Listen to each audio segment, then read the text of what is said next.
Hello दोस्तों, Shakambhari life channel में किरण आपका स्वागत करती है। दोस्तों, सावन का महीना है तो इस महीने मैं आपको दर्शन करवाती हूँ ताड़केश्वर महादेव मंदिर के। यह मंदिर भगवान शिव को समर्पित है।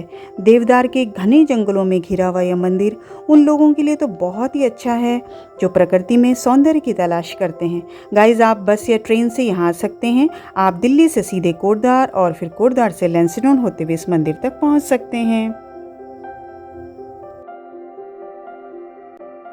और अब हम रास्ते में यहाँ पे रुके हुए हैं एक ढाबे में।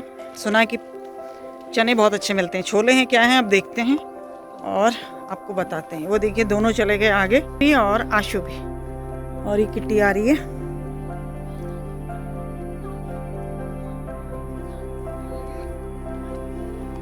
और ये ढाबा है, यहाँ पर छोले खाएंगे। उसके बाद आगे हम कहाँ कहाँ जाएंगे आपको बताते जाएंगे, आप देखते जाइएगा। तो हमारा प्रोग्राम तो बस ऐसे ही बना क्विक, तो हमने कहा चलो एक ब्लॉग ही बना देते हैं, आपको भी दिखा देंगे। अभी नहीं है? अच्छा, चलो। और बड़े ही हम निराशा मन से वापस होते हैं। हाँ, ये हम चने लेने गए थे, लेकिन आशु क्या हुआ, चने नहीं मिल पाए, वो हाँ, पीछे रह गया थोड़ा सा चने थोड़ा का। सा। तो क्या करेंगे? वापसी में अभी आएंगे ताड़केश्वर घूम के, ओके, उसके बाद फिर चने खाएंगे। ठीक है। दोस्तों, यहाँ उतरे तो थे हम चने खाने के लिए, लेकिन हुआ कुछ और मेरी दीदी के बेटे के पैर में कंडाली लग गई। गढ़वाली में कंडाली कहते हैं, और अगर हम हिंदी में बोलें तो बिच्छू घास। वाकई ऐसा लगता है जैसे बिच्छू ने काट लिया हो। मैं आपको इसका प्लांट दिखाती हूँ, देखिए आप। और आप भी जब कभी इधर उत्तराखंड की तरफ आइए तो इस प्लांट से बचिए, बहुत ही खतरनाक प्लांट है। और इसको अगर लग जाता है तो उसके बाद माय गॉड, अगर आपको 12 बजे आज लगा है तो अगले दिन 12 बजे ही ठीक होता है ये इसका दर्द। तो आप लोग जब आएँ तो इस घास से ज़रूर बचिएगा। और देखिए गाइस, अब हम जो हैं ताड़केश्वर मंदिर के नज़दीक पहुंचने वाले हैं। देखिए, ये देखिए यहाँ पे बोर्ड लगा हुआ है। दोस्तों, चलते चलते मैं आपको ताड़केश्वर महादेव मंदिर की कथा भी सुनाती चलूँ कि इसका महत्व क्यों है। कहा जाता है, एक पौराणिक कथा है कि ताड़कासुर नामक राक्षस ने भगवान शिव से अमरता का वरदान प्राप्त करने के लिए इसी स्थान पर तपस्या की थी। शिव जी से वरदान पाकर ताड़कासुर अत्याचारी हो गया। परेशान होकर देवता और ऋषियों ने भगवान शिव से प्रार्थना की कि ताड़कासुर का अंत कर दिया जाए। भोलेनाथ ने ताड़कासुर को अंत समय में क्षमा किया और वरदान दिया कि कलयुग में इस स्थान पर मेरी पूजा तुम्हारे नाम से होगी। इसलिए असुर राज ताड़कासुर के नाम से यहाँ भगवान भोलेनाथ ताड़केश्वर कहलाए। एक अन्य कथा भी है, जो लोग कहते हैं कि एक साधु यहाँ रहते थे और आसपास के पशु पक्षियों को सताने वाले को ताड़ते यानी दंड देते थे। इनके नाम से यह मंदिर ताड़केश्वर के नाम से जाना जाता है।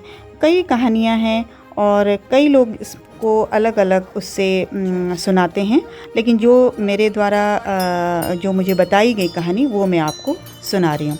तो देखिए, अब ये हम अंदर चले गए हैं। यहाँ पर घंटियाँ हैं और जिनकी भी यहाँ पर मन्नत पूरी होती है और यहाँ पर लोग आकर घंटियों को बांधते हैं। आप देखिए, असंख्य यहाँ पर घंटियाँ हैं और मनोकामना पूरी होने पर भक्त यहाँ पर भेंट करते हैं घंटियों को। और बहुत दूर दूर से लोग यहाँ पर आते हैं अपनी मुरादों को पूरा करने के लिए। और भगवान शिव जी अपने भक्तों को कभी निराश नहीं करते। यहाँ मंदिर में चढ़ाई गई हज़ारों घंटियाँ इस बात का प्रमाण हैं कि बाबा की शरण में आने वाले भक्तों का हमेशा कल्याण ही होता है। और अब हम मंदिर परिसर के अंदर पहुँच गए हैं और ये देखिए, और आप भी दर्शन कीजिए।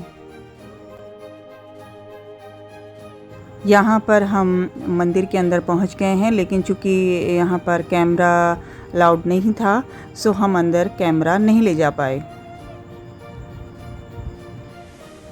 अंदर बाबा भोलेनाथ के दर्शन करने के बाद हम यहाँ पर नंदी महाराज जी के दर्शन करने के लिए आ गए हैं। और यहाँ पर हम धूप बत्ती वगैरह जला रहे हैं। और साथ मेरी किट्टी और दीदी और उनका बेटा, हम सभी लोग यहाँ पर बाहर में हैं। और ये सोनू जो है मन्नत मांग रहा है और कान में कुछ कह रहा है। यहाँ पर माता का मंदिर भी है और यहाँ माता के मंदिर के भी हम लोगों ने यहाँ पे दर्शन किए और आप भी दर्शन कीजिए हमारे साथ साथ। हम सब लोगों ने बाबा भोलेनाथ के दर्शन किए और आशीर्वाद लिया उनका, और उसके बाद हम लोग यहाँ बाहर परिसर के बाहर में आ गए। ये परिसर तकरीबन पूरा जंगल है चारों तरफ, देखिए, और 5 किलोमीटर तक फैला है और चारों तरफ देवदार के और पाइन के वृक्ष हैं यहाँ पर, और बहुत ही खूबसूरत नज़ारा है। मैं कहूँ एक आध्यात्म के साथ आप प्रकृति का नज़ारा भी यहाँ पर ले सकते हैं। और बहुत ही अच्छा मौसम यहाँ का, इस समय इतना अच्छा मौसम है कि मैं आपको क्या बताऊँ, बहुत ही अच्छा लग रहा है।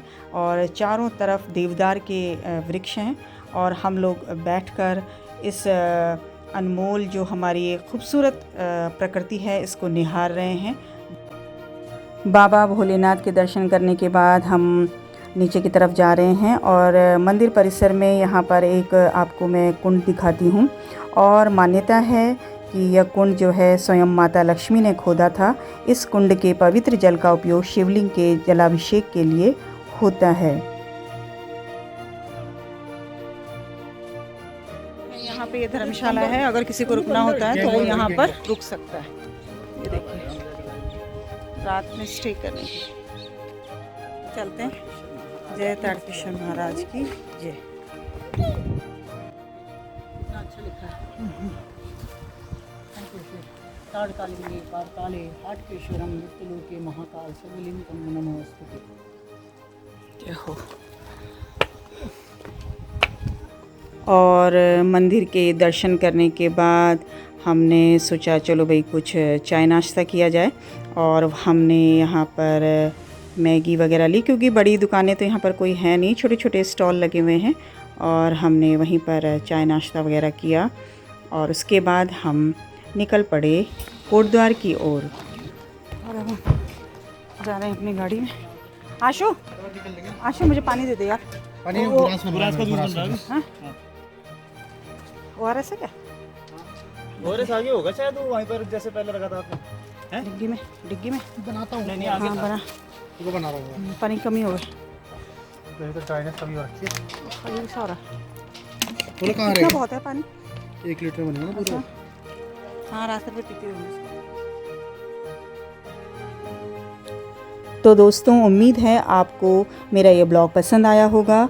पसंद आया हो तो please like, share and subscribe करना न भूलें। Till then guys, tata, bye bye and take care.